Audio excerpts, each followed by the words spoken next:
안녕하십니까, 책돌입니다. 오늘 소개해드릴 책은 혈관을 단련시키면 건강해진다입니다. 저자 소개를 간단하게 하겠습니다. 이케타니 토시로, 의학 박사이자 이케타니 의원 원장, 1962년 도쿄도 출생, 도쿄의과대학 의학부 졸업, 동대학원 제2내과 입국, 혈압과 동맥경화에 대해서 연구했다. 1997년 이케타니 의원 이사장 겸 원장으로 취임, 전문은 내과, 순환기 내과, 현재도 임상 현장에서 일하고 있다. 이분은 특히 혈관에 대한 책을 많이 쓰셨습니다. 그럼 바로 본문을 보도록 하겠습니다. 어떻게 해야지 평생 건강하게 지낼 수 있을까요? 그 열쇠는 혈관 연령보다는 혈관력, 즉 혈관의 힘에 있습니다.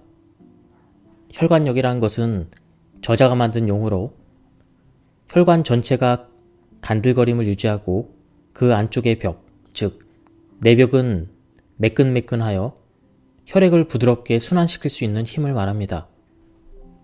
그리고 이 혈관에는 일산화질소가 굉장히 중요한 역할을 한다고 합니다. 그 중요한 역할은 일산화질소는 혈관을 확장한다, 혈류를 좋게 한다, 혈압을 내린다, 동맥경화를 예방한다, 이런 기능을 가지고 있다고 합니다. 저는 현재 52세입니다. 이것은 좀 자만일 수도 있겠지만 처음 절 만나는 분들은 실제 나이를 말하면 젊어 보이시네요, 그렇게 안 보이네요 라며 놀라시는 분들이 많습니다. 특히 피부가 빛나서 도무지 50대로 보이지 않네요, 이렇게 말씀해 주시는 분들이 많이 있습니다. 피부 상태가 눈에 보이는 연령에 큰 영향을 준다는 것을 실감하고 있습니다. 혈관도 피부와 같습니다. 젊을 때부터 관리하면 그것만으로도 노화를 막을 수가 있습니다. 혈관에 굉장히 많은 도움을 주는 일산화질소는 동맥 내 혈관 내피 세포에서 분비됩니다. 피부에서 피지가 분비되어 간들간들하며 윤택한 아름다운 피부를 유지할 수 있는 것처럼 혈관 내피 세포에서 일산화질소가 분비되면 간들간들하며 잘 막히지 않는 혈관을 유지할 수 있는 것입니다. 혈관이 노화되면 돌연사, 급사, 치매 등과 같은 중대한 결과를 초래합니다. 한마디로 일산화질소의 작용을 요약하면 일산화질소는 동맥을 확장시켜서 혈액의 흐름을 좋게 하고 혈압을 안정시킵니다. 혈류가 좋지 않은 사람, 즉 혈압이 높은 사람은 일산화질소가 부족한 사람이라고도 할 수 있습니다. 고혈압이 지속되면 혈관의 부담에 걸리므로 그다지 좋은 상황이 아닙니다. 일산화질소가 제대로 잘 분비되어 지나치게 낮지도 높지도 않은 혈압을 유지하는 상태가 이상적입니다. 동맥을 확장시켜서 혈액 순환을 좋게 하려면 유산소 운동을 통한 근육 수축이 보다 효과적입니다. 워킹 같은 유산소 운동은 동맥으로선 부드럽게 응어리를 풀어주는 릴렉스 마사지와 같은 것입니다. 반대로 단시간에 갑자기 근육에 부담을 주어주는 무산소 운동은 힘을 최대한 길게 꾹꾹 눌러주는 폭력적 마사지 같은 것으로 혈관에는 오히려 부담이 걸립니다.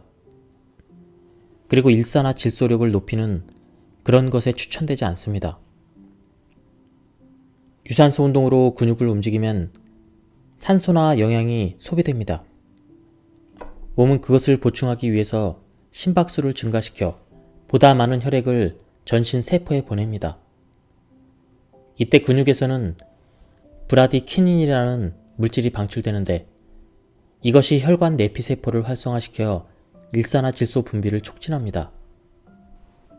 다음은 올바른 걷기 자세입니다.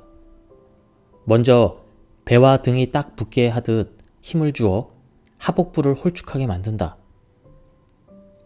이 자세를 의식하면서 평소보다 빠르게 보폭은 5cm 정도 넓게 걷는다. 장딴지는 제2의 심장이라고 불릴 정도로 혈액순환과 큰 관련이 있습니다. 심장은 전신의 혈액을 순환시키기 위해 새로운 혈액을 송출하는 역할을 합니다. 다만 몸의 말단, 특히 심장보다 멀리 떨어져 있고 낮게 위치한 다리의 혈액을 심장으로 돌려보내기엔 혼자서는 역부족입니다. 그래서 장딴지 근육이 수축하면 펌프 같은 역할을 하여 하반신의 동맥과 정맥 혈류가 개선됩니다. 하지만 운동 부족인 현대인들은 다리를 움직일 기회가 줄어들어 이 순환이 정체되어 있는 경우가 많습니다. 그래서 장딴지 체조가 필요합니다. 다음은 장딴지 근육을 단련하는 장딴지 체조하는 법입니다. 1. 다리를 가볍게 벌리고 책상이나 의자에 한쪽 손을 댄 채 몸을 안정화시킨다. 2. 천천히 발 뒤꿈치를 들어 발가락 끝으로 선다. 무릎이 굽혀지지 않도록 주의한다. 3. 천천히 발 뒤꿈치를 내려놓고 발가락 끝을 천천히 들어올려 뒷발꿈치로 선다. 되도록 아침, 점심, 저녁 1세트씩 하루에 3회 이상 해주는 것이 좋습니다. 몸을 따뜻하게 하면 혈관도 건강해진다. 유산소 운동이나 혈관을 찌릿찌릿하게 하는 것 외에도 혈액순환을 좋게 할 수 있는 방법이 또 있습니다. 특히 냉증 개선에 좋다고 알려져 있는 것들은 대부분 혈관을 확장시키므로 질소력 상승에도 효과적일 수 있습니다. 냉증 개선에 좋다고 알려진 것이라면 최근에는 생강을 떠올리시는 분이 많이 있습니다. 틀린 말이 아닙니다. 생강은 수족 냉증에도 잘 듣기 때문에 강력 추천합니다. 생강에 함유된 매운맛 성분, 진저롤 그리고 쇼가올이라고 하죠. 이곳에는 혈관을 확장시켜서 혈액순환을 좋게 하는 작용이 있습니다. 몸을 따뜻하게 함은 물론 일산화질소 분비도 촉진합니다. 매운 고추에도 이러한 기능을 하는 물질이 들어있다고 합니다. 생강, 고추 이외에도 냉증에 좋고 몸을 따뜻하게 하는 음식은 일산화질소를 분비하게 하는 음식이라고 생각해도 좋습니다. 전신 혈류가 좋아지는 반신욕도 일산화질소력을 향상시킵니다. 38도 정도의 미지근한 물에 명치 및 정도까지 담그고 15에서 20분 정도 입욕하는 반신욕이 가장 좋습니다. 탕에 몸을 담그면서 양쪽 발목을 굽혔다 폈다 하면 일산화질소력을 더욱 높일 수가 있습니다. 말초의 가는 동맥은 자율신경의 영향을 받으므로 기분 변화가 혈액순환을 좌우합니다. 기본적으로 스트레스를 받을 때는 교감신경이 긴장되어 심장은 두근거리고 강하게 움직여서 전신에 혈액을 보냅니다. 하지만 말초 동맥은 교감신경 긴장에 의해서 꾹 하고 막혀버리므로 손발 끝은 일시적으로 혈류가 감소합니다. 곧이어 이때 혈압이 오르게 됩니다. 반대로 편한 마음으로 있을 때는 부교감 신경에 우위가 되어 심장 움직임이 온화해집니다. 말초 혈관 긴장이 풀려서 부드럽게 넓어지며 손발의 혈류가 증가합니다. 이때는 혈압이 낮아집니다. 이렇게 부교감 신경을 활성화시켜서 혈압을 낮추는 그런 방법들이 있습니다. 그 첫 번째는 복식 호흡입니다. 스트레스를 느낄 때는 교감신경의 작용이 활발해져서 호흡은 얕아지고 횟수가 늘어나며 그 결과 다시 불안감으로 이어져서 악순환에 빠지고 맙니다. 그럴 때는 마음을 편히 심호흡을 하면 부교감신경 작용이 상승되어 안정될 수 있습니다. 두 번째는 근밀당 운동입니다. 불안함이나 긴장감이 있으면 몸 근육도 단단해집니다. 이럴 때는 일부러 근육을 긴장시켰다가 한순간에 힘을 빼는 그런 방식으로 신경의 긴장, 곧 마음의 긴장을 잡을 수가 있습니다. 힘을 뺄 때 손발이 짜릿하며 따뜻해지는 느낌이 들기 마련입니다. 이때 손발의 혈류가 증가하여 일산화질소가 분비되므로 혈관력 상승에도 매우 효과적인 스트레스 이완법이라고 할 수 있습니다. LDL 콜레스테롤이 산화콜레스테롤이 되면 우리 몸을 지키는 면역 시스템은 그것을 이물질로 보아 공격합니다.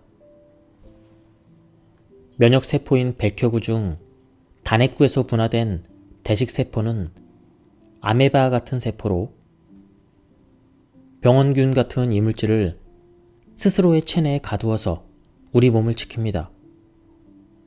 산화콜레스테롤을 이런 이물질로 보아서 대식세포가 처리해버립니다.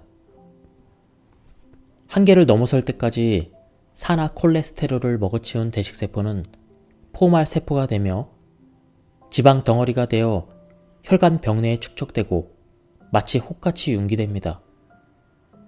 이것이 플라크로 불리는 것이며 그 내부에 뭉친 질척질척한 부드러운 지방 같은 것이 아테톰이라는 것입니다. 플라크는 그 상태가 죽과 비슷하기 때문에 죽종이라고도 불립니다.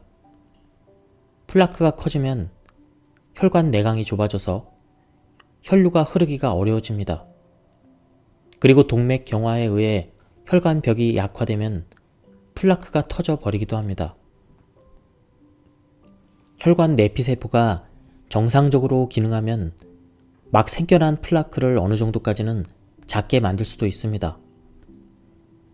이미 커져버린 플라크를 없애기는 어렵지만 부드러우면서 작은 그런 플라크로 만들어버릴 수는 있습니다. 한마디로 일산화질소는 이 플라크를 작고 부드럽게 만들어서 혈관벽 손상을 막아주는 역할을 해주는 것입니다. 애초에 혈관 내피세포가 정상적으로 작동해주고만 있다면 혈관 내피세포 장애로부터 시작되는 일련의 동맥경화 프로세스는 억누를 수 있습니다.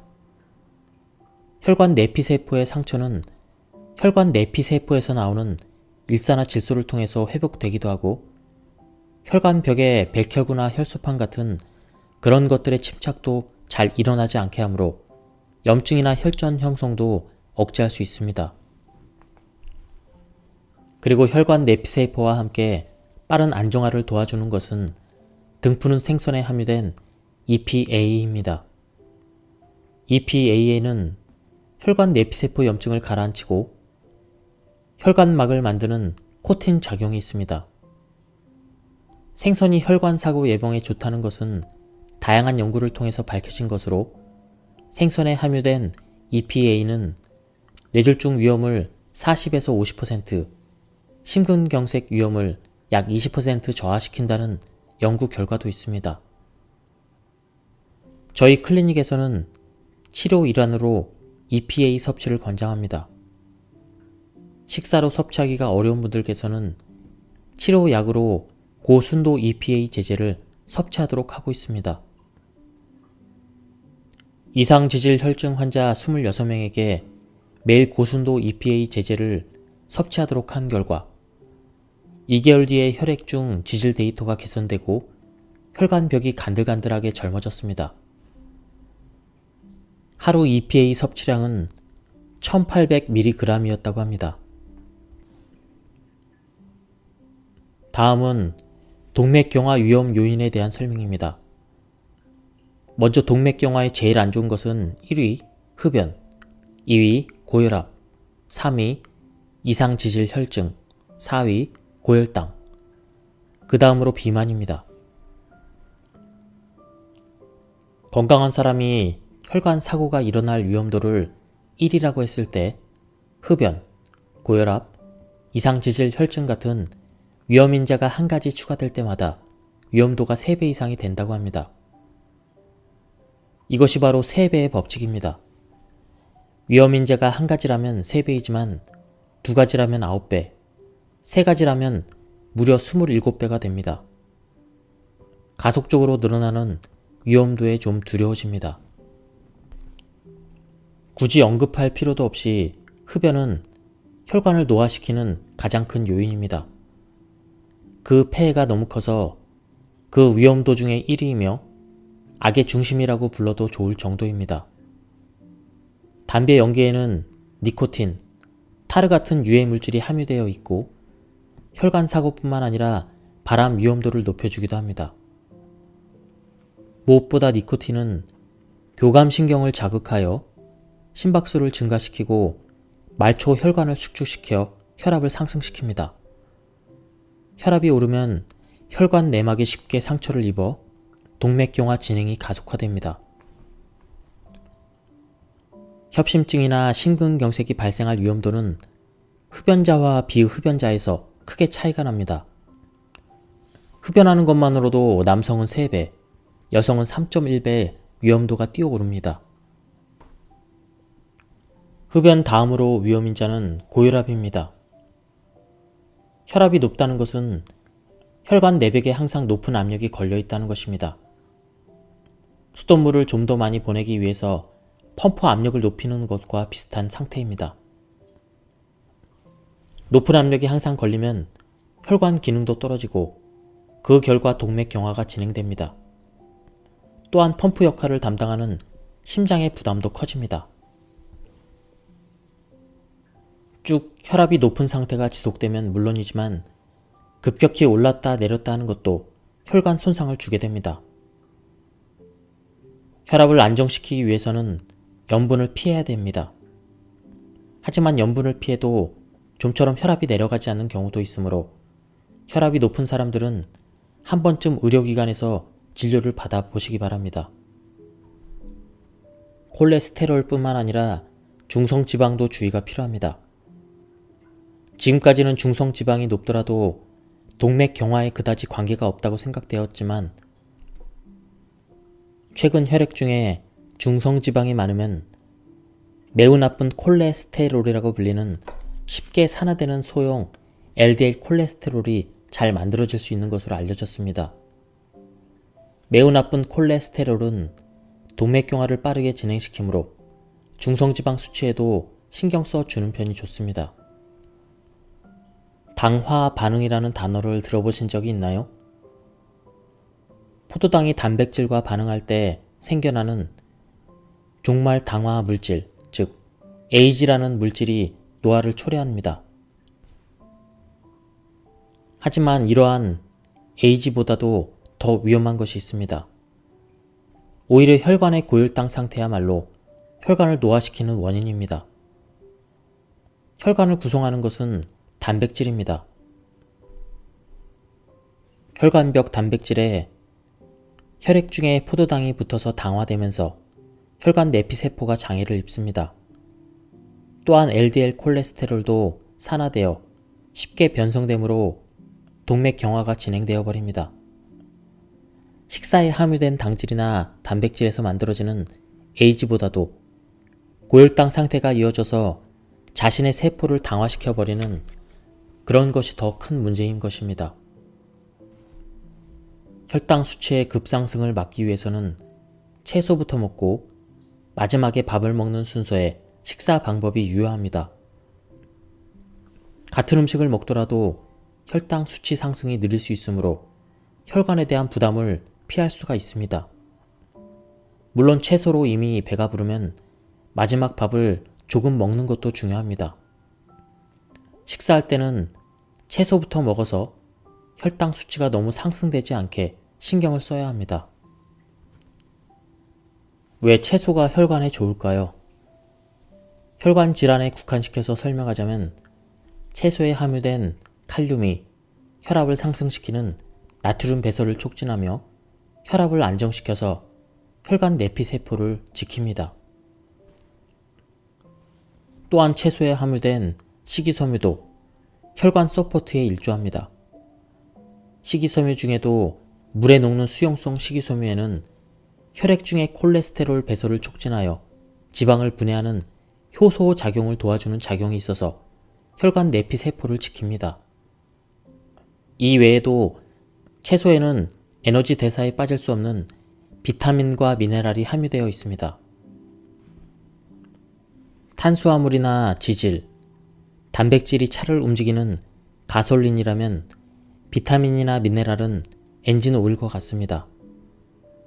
둘 중에 어느 한쪽만 부족해지더라도 대사가 원활치 않기 때문에 채소를 제대로 섭취하도록 하는 것이 중요합니다. 또한 채소에는 플라보노이드나 카로테노이드 등 인체에서 중요한 역할을 담당하는 미량 영양소가 함유되어 있습니다. 이들은 다양한 종류가 있는데 많은 채소에 아주 극소량씩 함유되어 있습니다. 따라서 어떤 채소 하나만을 섭취할 것이 아니라 다양한 채소를 많이 섭취해야 됩니다. 저자는 하루에 400g의 섬유소를 섭취하도록 권장하고 있습니다. 다음은 소금을 적게 먹는 생활의 방법입니다. 1. 육염장 음식은 피한다. 2. 햄, 소세지 같은 염분이 들어간 가공식품을 피한다. 3. 라면이나 우동 국물은 남긴다. 4. 된장국이나 스프는 하루 최대 1회로 섭취한다. 5. 미역이나 가츠오 부시로 간을 맞춘다. 6. 신선한 순 식재료를 사용하고 음식 소재 그 자체의 맛을 즐긴다. 7. 염분을 줄인 조미료를 사용한다. 8. 레몬, 유자, 귤 등 감귤류를 사용하여 음식에 풍미를 준다. 9. 고추, 생강, 카레가루 등 향신료를 활용한다. 10. 소염, 파, 마늘, 로즈마리 등 허브 향신료 채소를 사용한다. 11. 식초, 케첩 같은 염분이 적은 조미료를 활용한다. 다음은 혈관 단련을 위한 운동 요령입니다. 환자분들께는 식사를 하고 30분에서 1시간 이내에 10분 정도 걸어주세요 라고 추천합니다. 식후 30분 정도는 소화를 위해서 몸을 쉬게 해주고 식후 1시간까지는 10분 정도 유산소 운동을 해주자는 것입니다. 조금 과식을 했을 때나 체중을 줄이고 싶을 때는 여기에서 10분 추가하는 방법도 좋습니다. 1회 운동시간은 10분이지만 하루 3회 하면 30분, 하루 운동량으로도 충분합니다. 확실히 연속 운동을 하면 내장지방이나 피하지방이 20분 넘어서면서부터 사용되기 시작하지만 혈액 중의 포도당은 10분 정도 운동만으로도 연소가 됩니다. 식후에 혈당 수치를 내려서 혈관 내피세포에 대한 부담을 줄이기 위해서는 10분 운동으로도 충분히 효과적입니다.